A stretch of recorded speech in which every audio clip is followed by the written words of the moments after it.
જૂનાગઢના માળિયા હાટીનામાં સગીરે આત્મહત્યા કરતા ચકચાર મચી ગઈ।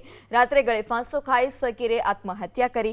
સગીર ધોરણ 9માં અભ્યાસ કરતો હતો। મળતી માહિતી મુજબ ભણતર બાબતે માતા પિતાએ ઠપકો આપતા સગીરે આપઘાત કર્યો। સગીરના મૃતદેહને પોસ્ટમોર્ટમ માટે માળિયા સામૂહિક આરોગ્ય કેન્દ્ર ખાતે લઈ જવામાં આવ્યો છે। માળિયા પોલીસે આગળની કાર્યવાહી હાથ ધરી। ડીવાયએસપીનું કહેવું છે કે વાલીઓએ બાળકો પર બિનજરૂરી અભ્યાસનું દબાણ ન કરવું જોઈએ। અરવિંદભાઈએ પોતાના બાળકને હવે 10મું બોર્ડ આવનાર હોય જેથી પોતે અભ્યાસમાં ધ્યાન આપે તે માટે ઠપકો આપતા આ બાળકને લાગી આવતા આ બાળકે ગળે ફાંસો ખાઈ અને આપઘાત કરેલ છે। આ અંગેનો બનાવ છે એ માળિયા હાટીના પોલીસ સ્ટેશન ખાતે અકસ્માત મોત તરીકે નોંધ કરી અને હાલ તેની તપાસ ચાલુ છે।